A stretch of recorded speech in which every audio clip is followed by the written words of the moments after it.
Hello friends, this is Muskan from EduPlanet and today I'm going to share with you the topic कर्ता। जैसे हमें पता है कि एक हिंदू जॉइंट फैमिली के अंदर जो हेड ऑफ द फैमिली होता है वो कुछ ऐसी रिस्पॉन्सिबिलिटीज़ को प्ले करता है जो फैमिली के बाकी मेंबर्स नहीं कर पाते। वो फैमिली बिजनेस को, फैमिली अफेयर्स को अच्छे से मैनेज करता है और इसी कंसेप्ट को हिंदू लॉ के अंदर कहते हैं कर्ता। तो आज हम करेंगे कर्ता, its powers, positions and liabilities. कर्ता इन हिंदू जॉइंट फैमिली, द कर्ता और manager occupies pivotal position, so unique in his position that there is no comparable office or institution in any other system of the world. His position is sui generis. He is a person with limited powers, yet within the ambit of his sphere, he possesses such vast powers as are possessed by none else. यानी एक Hindu joint family के अंदर जो करता है या जो manager है वो एक ऐसी पोजीशन को ऑक्यूपाई करता है जो बाकी अदर पोजीशन, अगर हम दुनिया के किसी और इंस्टीट्यूशन से कंपेयर करें तो कर्ता की पोजीशन बाकियों की पोजीशन से काफ़ी यूनिक है। जो उसकी पोजीशन है वो स्यू जेनरस है, यानी one of its own kind है, बाकियों से डिफरेंट है। He is a person with limited powers. उसकी पावर्स जो लिमिटेड है बट स्टिल जो उसकी पावर्स है, जो वो पावर्स पोजेस करता है वो अपने आप में ही काफ़ी वास्ट है, काफ़ी वाइड है। देन कम्स कि हु कैन बी द कर्ता। Number one, the senior most male member. Originally ये रूल है कि जो घर का सीनियर मोस्ट मेल मेंबर होता है वो ही कर्ता बनता है, और ये कर्ताशिप ना तो उसे किसी एग्रीमेंट से, ना ही किसी कॉन्ट्रैक्ट से और ना ही कब पार्टनर्स के कंसेंट से मिली है। उसने कर्ताशिप को अपने सीनियर होने के बेस पे होल्ड करा है। इससे रिलेटेड एक केस था मान वर्सेस जायनी। उसमें कोर्ट ने ये हेल्ड करा कि कर्ता जब तक अलाइव है तब तक वो ही कर्ता रहेगा, यानी एक सीनियर मेंबर जब तक अलाइव है तब तक वो ही कर्ताशिप को होल्ड करेगा, चाहे वो एज्ड है, इन्फॉर्म्ड है या एलिंग है। ये तीनों चीज़ें उसकी कर्ताशिप को अफेक्ट नहीं कर सकती। इससे रिलेटेड एक एग्जाम्पल है, जैसे कि एक फैमिली के अंदर जो हेड है वो जब तक जिंदा है तब तक वो कर्ताशिप को होल्ड करेगा, एंड उनके बाद जब उनकी डेथ हो जाती है तब उनके बाद जो भी सीनियर मोस्ट मेल मेंबर होगा वो कर्ताशिप को आगे होल्ड करेगा। Secondly, junior male member. ऐसा ज़रूरी नहीं है कि हमेशा सीनियर मोस्ट मेल मेंबर ही करता रहे। अगर को पार्टनर्स का कंसेंट है या उनके बीच में कॉन्ट्रैक्ट हुआ है तो किसी जूनियर मेल मेंबर को भी कर्ता बनाया जा सकता है। बट यहाँ पर एक चीज़ नोट करनी है कि अगर को पार्टनर्स अपना कंसेंट वापस ले लेते हैं तो जूनियर मेल मेंबर को कर्ताशिप से हटाया जा सकता है। थर्डली, फीमेल मेंबर्स एज कर्ता। नागपुर कोर्ट ने ये डिसीजन लिया था कि फीमेल मेंबर्स भी कर्ता बन सकती हैं, चाहे वो मदर है या कोई और फीमेल मेंबर है वो भी कर्ता बन सकती हैं। बट सुप्रीम कोर्ट ने इन स्टेट गोविंद राम केस ये हेल्ड करा कि फीमेल्स जो है वो कर्ता नहीं हो सकती। ये कंसेप्ट काफ़ी कॉन्ट्रवेंशन में है, बट जब हम हिंदू सक्सेशन एक्ट की अमेंडमेंट देखते हैं 2005 की, उसमें फीमेल्स को काफ़ी राइट दिए गए, चाहे वो इनहेरिटेंस से रिलेटेड हो या सक्सेशन से रिलेटेड हो। तो उसमें फीमेल्स के पास एक राइट और आया कि अब फीमेल मेंबर्स भी कर्ता हो सकते हैं, वो भी कर्ताशिप को होल्ड कर सकती है। Then comes the position of the karta. Position of Karta is sui generis. The relationship between him and other members is not that of principal and agent or of partners. यानी जो कर्ता की पोजीशन है वो sui generis है, one of its own kind है। जो उसका रिलेशन है बाकी मेंबर्स के साथ, ना तो वो प्रिंसिपल एजेंट का रिलेशन है और ना ही पार्टनर्स का। Then comes, as the head of the family, he acts on the behalf of other members, but he is not a partner as his powers are almost unlimited. He is the master of grand show of the joint family and manages all its affairs and its businesses. जो head of the family है वो अपनी family के बाकी members के behalf पर act and conducts करता है। वो ना तो पार्टनर है उनके साथ, बट जो उसकी पावर्स हैं वो काफ़ी अनलिमिटेड है। वो एक मास्टर की तरह अपनी फैमिली के अफेयर्स को, उसके बिजनेसेस को मैनेज करता है। Then he stands in fiduciary relationship with other members. He is accountable to none unless charges of misappropriation, fraud, or conversion are leveled against him. He is the master, and no one can question him as to what he received and what he spent.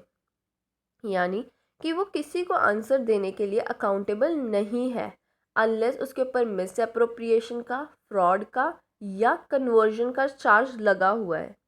वो एक master है और कोई उसे question नहीं कर सकता कि तुमने कितना रिसीव करा और कितना उसमें से स्पेंड करा, और जो तुमने ये काम करा वो कैसे करा, किसके लिए करा और क्यों किया। वो इन ऐसे क्वेश्चंस को आंसर देने के लिए अकाउंटेबल नहीं है। यहाँ पर हमें ये चीज़ पता होनी चाहिए कि कर्ता जो अपनी सर्विसेज देता है उसके लिए उसे कोई रिवॉर्ड नहीं दिया जाता। Then comes the Karta's liabilities. Karta's liabilities are numerous and multifarious.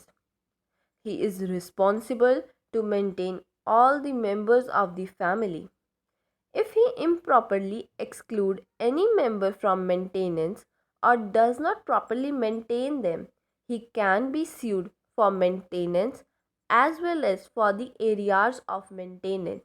यानी जो कर्ता की लाइबिलिटी है वो बहुत सारी हैं। जैसे कि इसकी लाइबिलिटी है कि वो अपने फैमिली के सारे मेंबर्स को मेंटेन करे। ये इसकी लाइबिलिटी भी है और रिस्पॉन्सिबिलिटी भी है। अगर वो अपने फैमिली के किसी भी मेंबर को अच्छे से मेंटेन नहीं करता है तो वो स्यू किया जा सकता है मेंटेनेंस के लिए भी और एरियाज ऑफ मेंटेनेंस के लिए भी। Then he is responsible for the marriage of all unmarried members. This responsibility has been particularly emphasized in respect of the daughters. यानी उसकी रिस्पॉन्सिबिलिटी है कि फैमिली में जितने भी अनमैरिड मेंबर्स हैं उनकी मैरिज का वो ध्यान दे कि उनकी टाइम से मैरिज हो जाए। और जो ये रिस्पॉन्सिबिलिटी है ये स्पेसिफिकली डॉटर्स के लिए एम्फेसाइज करती है। Then if a partition suit is filed he has to prepare the accounts. He is the sole representative vice all outsiders. यानी कि अगर कोई भी फैमिली मेम्बर पार्टीशन की डिमांड करता है तो उसको फैमिली के सारे अकाउंट्स को प्रिपेयर करना है। वो एक सोल रिप्रेजेंटेटिव है। जो फैमिली मेम्बर्स हैं वो उनका रिप्रेजेंटेटिव है, वो अपनी फैमिली को आउटसाइडर्स के सामने रिप्रेजेंट करता है। And in that capacity he has to discharge many responsibilities and liabilities on behalf of the family. जैसे कि वो अपनी फैमिली का रिप्रेजेंटेटर है तो उसको इस कैपेसिटी के अंदर बहुत सी रिस्पॉन्सिबिलिटीज़ और लाइबिलिटीज़ को अपनी फैमिली के बिहाफ पे डिस्चार्ज करना पड़ता है। And he can be sued for all his dealings on behalf of the family with the outsiders. और ये जो करता है वो स्यू भी किया जा सकता है अपनी डीलिंग्स के लिए जो वो अपनी फैमिली के बिहाफ पे करता है। ठीक है, फिर आता है पावर्स ऑफ द कर्ता। ये एक बहुत इम्पॉर्टेंट कंसेप्ट है कर्ता की पावर्स का। So the first power is power of management. जो कर्ता है वो अपनी फैमिली के बिजनेस को, उसकी प्रॉपर्टी को, उसके अफेयर्स को जैसे उसे अच्छा लगे वैसे मैनेज करता है और मिसमैनेज करने के ऊपर कोई उस पर क्वेश्चन नहीं कर सकता। कर्ता अपनी फैमिली को बहुत अच्छे से मैनेज करता है। अगर वो कुछ मिसमैनेजमेंट करता है या कुछ गलत करता है तो उसे कोई क्वेश्चन नहीं कर सकता। कर्ता किसी में डिस्क्रिमिनेशन करता है, यानी एक फैमिली मेम्बर को ज़्यादा इम्पोर्टेंस देता है और एक को कम देता है, तब भी उस पर कोई क्वेश्चन नहीं उठा सकता कि ये डिस्क्रिमिनेशन क्यों करते हैं। Then it should be noted कि कर्ता किसी को मेंटेनेंस या फैमिली प्रॉपर्टी में यूज़ देने के डिनाई नहीं कर सकता, यानी मेंटेनेंस देने के लिए या फैमिली प्रॉपर्टी में यूज़ करने के लिए मना नहीं कर सकता। The second power is right to income. जो जॉइंट फैमिली होती है उसके अंदर जॉइंट फैमिली प्रॉपर्टी से जो भी इनकम आती है वो एक कॉमन चेस्ट के अंदर जाती है। जो भी फैमिली प्रॉपर्टी में से इनकम को इकट्ठा करता है, कलेक्ट करता है, वो सारी की सारी प्रॉपर्टी में से इनकम, चाहे को पार्टनर कलेक्ट कर रहा है या मेंबर कर रहा है या एजेंट कर रहा है या सर्वेंट कर रहा है, वो सारी इनकम कर्ता को दे देगा। और कर्ता ही सिर्फ फंड्स को अलॉट करता है मेंबर्स के बीच में, और कोई भी मेंबर जॉइंट फैमिली का कोई डेफिनेट शेयर उस इनकम में से नहीं मांग सकता, सिर्फ कर्ता ही फंड्स को अलॉट कर सकता है। Then the third power is right to representation. जो करता है वो अपनी फैमिली को सारे लीगल, सोशल और रिलीजियस मैटर्स में रिप्रेजेंट करता है। वो अपनी फैमिली के बिहाफ पर काम करता है और उन्हीं एक्ट्स के लिए जो उसकी फैमिली है वो बाइंडिंग है, यानी जो कर्ता ने कर दिया वो उसने पूरी फैमिली की तरफ से करा और फैमिली को उस पर काम करना ज़रूरी है, बाइंडिंग है। कर्ता किसी भी ट्रांजैक्शन में एंटर कर सकता है अपनी फैमिली के बिहाफ पे, और वो जो ट्रांजैक्शंस हैं वो जॉइंट फैमिली पर बाइंडिंग रहेंगी।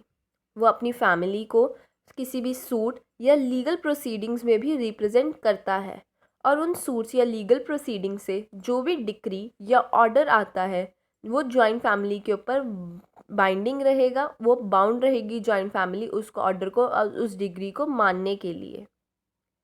Then the fourth power is power to refer a dispute to arbitration। यानी कर्ता के पास ये पावर है कि वो अपनी फैमिली की तरफ से किसी भी डिस्प्यूट को आर्बिट्रेशन में लेके जा सकता है, और जो भी अवार्ड आएगा आर्बिट्रेशन से वो फैमिली के ऊपर बाइंडिंग रहेगा।